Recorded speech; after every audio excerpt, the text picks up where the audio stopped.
జై శ్రీరామ్. శ్రీమాత్రే నమః. శ్రీ గురుభ్యో నమః. 2026 సంవత్సరం జూన్ నెల 21వ తారీఖు నుంచి 2026 జూన్ నెల 27వ తారీఖు వరకు కూడా ఈ వారం యొక్క గోచార గ్రహస్థితులు, అలాగే గోచార గ్రహస్థితులను అనుసరించి ద్వాదశ రాశుల వాళ్ళకి, ద్వాదశ లగ్నాల వాళ్ళకి, 27 నక్షత్రాల వాళ్ళకి ఫలితాలు, ఎలాంటి ఫలితాలు ఉండబోతున్నాయి, ఈ విషయాలన్నీ ఒక్కసారి మనం చూద్దాము. మొదటిగా గోచార గ్రహగతులు, గోచారంలో ఉన్న గ్రహగతులు. వృషభ రాశిలో మంగళ సంచారము, మిథున రాశిలో రవి బుధుల సంచారము. మొదటి 2 రోజులు మిథున రాశిలో సంచారం చేస్తున్న బుధదేవుడు తర్వాత కర్కాటక రాశిలో ఆయన సంచారం కొనసాగిస్తారు. కర్కాటక రాశిలో దేవగురువైన బృహస్పతి, అసురు గురువైన శుక్రాచార్యుల వారి సంచారము. సింహరాశిలో కేతుదేవుని సంచారము. కుంభరాశిలో రాహుదేవుని సంచారము. ఆఖరిదైన మీనరాశిలో శని మహారాజు సంచారము. గోచారంలో గ్రహస్థితులు, గ్రహ గమనాలు ఇలా ఉన్నాయి. ఈ గ్రహ గమనాలను అనుసరించి ఎలాంటి ఫలితాలు ఉంటాయి, ఈ ఫలితాలు తెలుసుకోవడానికి ముందుగా ఈ వారం గోచారంలో ఏమైనా ప్రత్యేక అంశాలు ఉన్నాయా, అంటే గోచార గ్రహగతులు ఏమైనా ప్రత్యేకతని సూచిస్తున్నాయా, ఈ విషయాన్ని పరిశీలిస్తే దేవగురువైన బృహస్పతి, అసలు గురువైన శుక్రాచార్యుల వారు వీరిద్దరూ కూడా కర్కాటక రాశిలో కాలపురుషుడు కుండలిలో 4వ స్థానంలో సంచారం చేయడం, అది బృహస్పతికి ఉచ్చక్షేత్రం అవుతుంది. మనకి నైసర్గిక కారకత్వాలనే ఉంటాయి.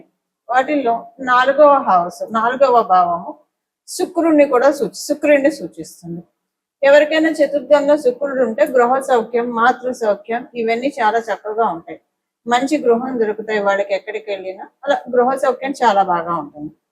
అలాగా నైసర్గికంగా మనం చూసుకుంటే చతుర్థ భావం శుక్రుడికి చాలా పర్ఫెక్ట్ గా ఉంటుంది. అలాగే గురు భగవానుడికి కాలపురుషుడి కుండలిలో చతుర్థ స్థానం బలోపేతంగా ఉంటుంది.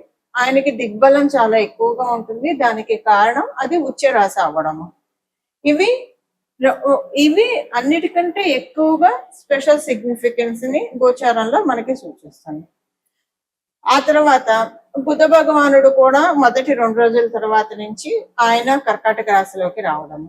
అంటే 3 శుభగ్రహాలు కాలపురుషుడు కుండలిలో చతుర్థ స్థానంలో కలుస్తున్నాయి. 3 శుభగ్రహాలు 4వ స్థానంలో కలిసి ఉండడము ఇది చాలా మంచిది. అంటే ఏ విషయాల్లో మంచిది, ఇప్పుడు మీ రాశిని అనుసరించి ఈ ఫలితాలు మారుతాయి. ఏ ఏ ఏ విషయాల్లో బాగుంటుంది. మామూలుగా మనం కాలపురుషుడి కుండలిలో నుంచి తీసుకుంటే ఇంట్లో బాగుంటుంది, శాంతియుతమైన వాతావరణం ఉంటుంది, ఇంట బయట కూడా ప్రశాంతంగా ఉంటుంది. అన్నిటికీ మించి ఇంట్లో గృహ సౌఖ్యం చాలా చక్కగా ఉంటుంది. ఇంట్లోని వారి ఆరోగ్యం కావచ్చు, మన ఆరోగ్యం కావచ్చు, ఇలా ప్రతిదీ కూడా బాగుంటుంది. మళ్ళీ మీ రాశిని అనుసరించి ఏ విషయాల్లో ఇంకా ఎక్కువ, ఇది జనరల్ గా అందరికి అప్లికేబిలిటీ అయ్యే పాయింట్. అందరికీ బాగుంటుంది, ఇంట్లో ప్రశాంతంగా ఉంటుంది. ఇంట్లో ఏదైనా ఘర్షణ పూరిత వాతావరణం ఉంటే అవన్నీ సద్దు మణిగిపోయి ఇంటి వ్యక్తుల మధ్య, ఇంట్లో ఉన్న వ్యక్తుల మధ్య భేదాభిప్రాయాలు లేకుండా, కొన్ని సమాభిప్రాయాలు లేకపోయినా దేవుడు ఎరుగ, భేదాభిప్రాయాలు లేకుండా మీ జన్మజాతకం బలంగా ఉంటే అందరూ కూడా ఒకటే మాట మీద నిలబడడం, ఇలాంటివన్నీ ఉంటాయి. ఇది జనరల్ గా అందరికి అప్లికేబుల్ అయ్యే పాయింట్స్ ఉంటాయి. ఇప్పుడు మీ రాశిని, మీ లగ్నాన్ని అనుసరించి మీకు ఇంకేంటి స్పెషల్ అంశం అన్నది ఇప్పుడు మనం విడివిడిగా చూద్దాం. తులారాశి, తులా లగ్నంలో పుట్టిన వాళ్ళకి ఈ వారం, తులారాశిలో పుట్టిన వాళ్ళకి, తులా లగ్నంలో పుట్టిన వాళ్ళకి దశమ స్థానం బలంగా ఉంది. దశమ స్థానం బలంగా ఉండడం వల్ల ఇది పిల్లర్స్ అని చెప్తాం. 4, 7, 10, 1, 4, 7, 10 పిల్లర్స్. ఈ పిల్లర్స్ స్ట్రాంగ్ గా ఉంటే మనకి ఏదైనా సరే కట్టుకోవడానికి కాంక్రీట్ గా ఉంటుంది. ఇప్పుడు పిల్లర్స్ ఏ విషయంలో పడుతుంది, మీ వృత్తిపరంగా పిల్లర్స్ పడుతున్నాయి. వృత్తిపరంగా చాలా స్ట్రాంగ్ అయ్యే శుభ సమయం ఇది. ఒకవేళ మీరు విద్యార్థినులు అయితే కనుక ఈ సమయంలో మీ స్టడీస్ వృత్తిపరంగా మిమ్మల్ని చాలా కాంక్రీట్ చేసే విధంగా మోటివేట్ చేసుకొని మంచి కోర్సెస్ ఎన్రోల్ అవుతారు. దీనికి బాగా ఉంది. ఎలా చూసుకున్నా దశమ స్థానం బలంగా ఉండడం వల్ల వృత్తిపరంగా చాలా మంచి శుభ సమయంగా ఉంది. అలాగే మీకు ఒకవేళ ఎవరైనా grandfathers great grandfathers ఉంటే వాళ్ళ హెల్త్ కొంచెం డిస్టర్బెన్స్ ఉండే ఛాన్స్ ఉంది. బట్ అది కూడా కొంత టెంపరీ పీరియడ్ ఆఫ్ టైం వరకే, అంత అన్ని వేళలా ఉండదు. ఈ సమయం మీకు ఈ సమయంలో మీకు నవమాధిపతి, మీ రాశి నుంచి నవమాధిపతి అయిన బుధుడు దశమ స్థానంలో ఉండడము అది మంచిది. ఇది మీకు వృత్తిపరంగా కొన్ని పనులు చక్కగా అవుతాయి. వృత్తిపరంగా మీరు బాగా నిలదొక్కునే సమయం. మీరు ఉద్యోగస్తులు కావచ్చు, వ్యాపారస్తులు కావచ్చు. విద్యార్థులందరికీ కూడా మీ విద్యార్థులకి చాలా మంచి శుభ సమయం, మంచి శుభకర్తరిలో ఉన్నారు మీరంతా కూడా. సో మంచి అనుకూలమైన రిజల్ట్స్ చక్కగా వస్తాయి. వివాహ ప్రయత్నాలకి అనుకూలంగా ఉంది. అందరితోటి మంచి రిలేషన్ మెయింటైన్ అవుతుంది. అంతా కూడా శుభకరంగా మంగళకరంగా ఉంది ఈ వారం మొత్తం. తులారాశి తులా లగ్నాల్లో పుట్టిన వాళ్ళకి పరిహారం, ఈ వారం చేసుకోవాల్సిన పరిహారం, ఈ వారంలో చతుర్థ స్థానం చాలా బలంగా ఉంది కాబట్టి చతుర్థ స్థానం, మాతృస్థానం, కుటుంబ స్థానం, ఇంకా అనేకం ఉంటాయి. వాహన సౌఖ్యం, గృహ సౌఖ్యము చాలా ఉంటాయి చతుర్థ స్థానంలో మనం చూడాల్సినవి. చతుర్థ స్థానం బలంగా ఉండడం వల్ల అమ్మవారి ఆరాధన చాలా చక్కటి సత్ఫలితాన్ని ఇస్తుంది. ద్వాదశ రాశుల వాళ్ళు, ద్వాదశ లగ్నాల వాళ్ళు ఏ అమ్మవారినైనా ఆరాధించవచ్చు. మీరు శ్రీ మహాలక్ష్మి అమ్మవారి ఆరాధన చేస్తే శ్రీ మహాలక్ష్మి అమ్మవారి ఆరాధన, లలిత అమ్మవారి ఆరాధన, సరస్వతి అమ్మవారి ఆరాధన, దుర్గా అమ్మవారి ఆరాధన, అలా ఏ అమ్మవారి ఆరాధన అయినా చేయవచ్చు. చాలా మంచి ఫలితాన్ని ఇస్తుంది. ఈ వారంలో ఒక్కరోజు మీకు కుదిరితే ఏదైనా గ్రామదేవత అమ్మవారి ఆలయానికి వెళ్ళి అమ్మవారి ఆశీస్సులు తీసుకొని రావడానికి చక్కటి సమయము. ఇదేంటంటే 3 గ్రహాలు కర్కాటక రాశిలో సంచారము అందరికీ ఒక దిష్టి చుక్క. ఇప్పుడు మన ఇంట్లో మన పెద్దలు మనకి దిష్టి తీస్తూ ఉంటారు, అనుకుంటూ ఉంటాం కదా, దిష్టి దోషాలు, నరదిష్టి, నరఘోష, నరపీడ. గోచారంలో శుభగ్రహాలు ఎప్పుడైతే శుభస్థానంలో సంచారం చేస్తూ ఉన్నాయో అప్పుడు మనకి, మన ఇంటికి, మన ఒంటికి ఉన్న దిష్టి, పీడ అన్ని పారిపోతాయి. ఎలాంటి దిష్టి దోషాలు లేకుండా మనల్ని మనం సెక్యూర్ చేసుకునే సమయం ఇది. ఇంకా మనం పటిష్టం చేసుకోవడానికి ఇప్పుడు ఏ పరిహారం చేసుకోకపోయినా 30% ఇది అప్లికేబిలిటీ ఉంటుంది, 40%. కాకపోతే ప్రయత్నపూర్వకంగా మనం తెలుసుకొని చేయడం వల్ల 100% మొత్తం మనకు ఉన్న దృష్టి, మన పిల్లలకు ఉన్న దృష్టి, మన కుటుంబ సభ్యులకు ఉన్న దృష్టి, మన ఇంటికి ఉన్న దృష్టి అన్ని కూడా పోగొట్టుకోవచ్చు. దీనికి చేయాల్సింది సింపుల్ గా గ్రామదేవత అమ్మవారి ఆలయానికి వెళ్ళి ఒక రోజు దర్శనం చేసుకోవడం, అక్కడ అమ్మవారికి పూజించిన కుంకుమ తెచ్చుకొని రోజు నుదుటిన ధరించడం, అంతే సింపుల్ గా. లేదా ఏదైనా అమ్మవారి ఆలయానికి వెళ్ళి అక్కడ కుంకుమ కొంచెం తెచ్చుకొని అది ప్రతిరోజు ఇంటిలో పాది పెట్టుకుంటూ ఉంటే కనుక చక్కగా ఉంటుంది. దిగదుడుపండి, దిష్టి దిగదుడుపు.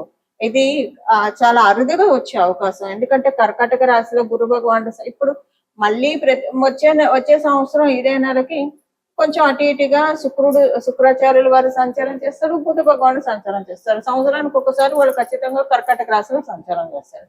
కానీ వాళ్ళు సంచారం చేసినప్పుడు దేవగురు అయిన బృహస్పతి ఉంటాడా అంటే ఉండడు. మళ్ళీ ఇప్పుడు ఈ సంవత్సరం దాటిన తర్వాత ఆయన 12 సంవత్సరాలు పడుతుంది మళ్ళీ రావడానికి. ఇది మనకి చక్కటి సదావకాశము. మనకి, మన కుటుంబ సభ్యులకు ఉన్న దిష్టి పోగొట్టుకోవడానికి, అలాగే మన ఇంటికి ఉన్న దిష్టిని దిగదొడుపు తీయడానికి సింపుల్ గా అమ్మవారిని అర్చించిన కుంకుమ తెచ్చుకొని అది నుదుటన రోజు పెట్టుకోవడం.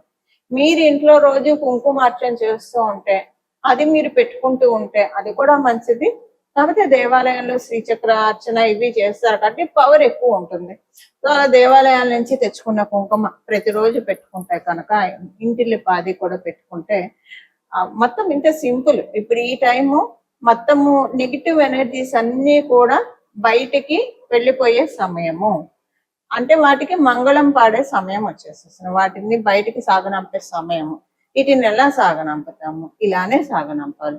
ఇప్పుడు ఇలా చేయడం వల్ల వచ్చే 3 సంవత్సరాల వరకు కూడా ఈ వారంలో చేసే ఈ గోచరంలో ఉన్న గ్రహస్థితుల బలాబలాన్ని అనుసరించి ఇప్పుడు చేయడం వల్ల వచ్చే 3 సంవత్సరాల వరకు కూడా ఏ దిష్టి దోషాలు లేకుండా, ఇంట్లో ఎలాంటి అశాంతి లేకుండా మనల్ని మనం పరిరక్షించుకోవడానికి ఇది చక్కటి సదావకాశం.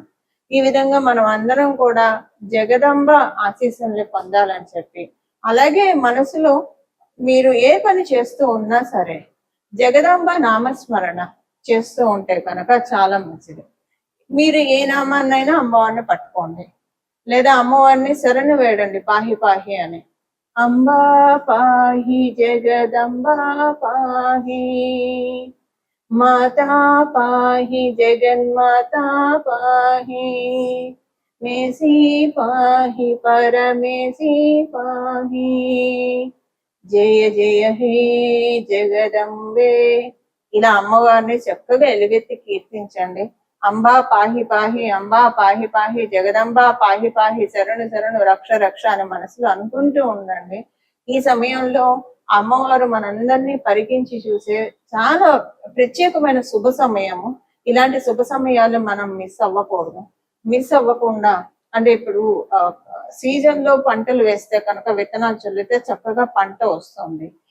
వర్షాలు సకాలంలో పడితే పంట సరిగ్గా చేతికి అందుతుంది. అలా కాకుండా వేరే రకంగా జరిగితే పంట అంతా నాశనం అవుతుంది. సో ఇప్పుడు చక్కగా అమ్మవారి ఆశీస్సులు తీసుకోవడానికి చక్కటి శుభ సమయం కాబట్టి ఈ రకంగా చేస్తే మంచిది. మీ అదృష్టం మీలో ఎవరికైనా ఈ 1 వీక్ లో మీకు పుట్టినరోజు కావచ్చు, పెళ్లి రోజు ఇలాంటివి ఏమైనా వస్తే కనుక ఇంకా మీరు నిజంగా నక్కతోక తొక్కినట్లే. ఆ రోజు అమ్మవారి గుడికి వెళ్ళి ఎలాగో వెళ్తారనుకోండి, అమ్మవారి కుంకుమ తెచ్చుకొని ధరించండి. మీకు ఇంకా యాడెడ్ అడ్వాంటేజ్, ఎక్కువ బ్లెస్సింగ్స్ రావడానికి చక్కటి అవకాశం ఉంటుంది. ఇవండి ఈ వారం యొక్క గోచార గ్రహస్థితుల ఫలితాలు, అలాగే దాన్ని అనుసరించి చేసుకోవాల్సిన పరిహారము. ఇలా మనం అందరం కూడా అమ్మవారి యొక్క కృపకి పాత్రలు అవ్వాలని చెప్పి మనందరి తరఫున జగదంబికను, జగన్మాతను, పరాదేవతను మనస్ఫూర్తిగా శిరస్సు వంచి ప్రణామం చేస్తూ మంగళం. నమో భగవతే వాసుదేవాయ.